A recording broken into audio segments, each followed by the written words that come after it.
Des eaux bleu lagon teintées d'une inquiétante couleur noire. Une catastrophe écologique menace le paysage de carte postale de la côte sud-est de l'île Maurice.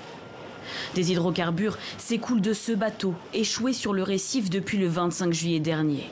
Une course contre la montre s'est engagée pour éviter que la coulée ne s'étende davantage. Jusqu'à ce matin, on est arrivé à la 5e tonne d'huile lourde qu'on a réussi à pomper dans le lagon. On va essayer de faire au moins 4 ou 5 voyages par heure. Le temps est compté. Le bateau appartenant à un armateur japonais et battant pavillon panaméen transportait pas moins de 200 tonnes de diesel et 3800 tonnes d'huile lourde selon la presse locale. Il menace aujourd'hui plusieurs zones humides classifiées. Alors, les habitants aussi se mobilisent. Nous prenons le filet et nous le tapissons sur environ 25 mètres. Après, nous le remplissons de paille et on coule tout.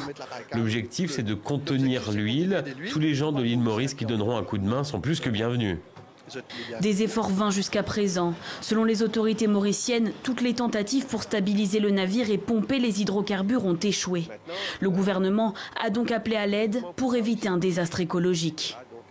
Demande aussi l'aide avec mon pays ami. Demain, nous ferons appel à la Réunion aussi et à la France, aux Nations Unies et à d'autres pays pour aider dans les efforts parce que nous n'avons pas l'expertise ici pour faire face à une telle catastrophe.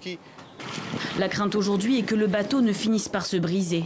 Si tel était le cas, cela pourrait entraîner une fuite d'hydrocarbures encore plus importante.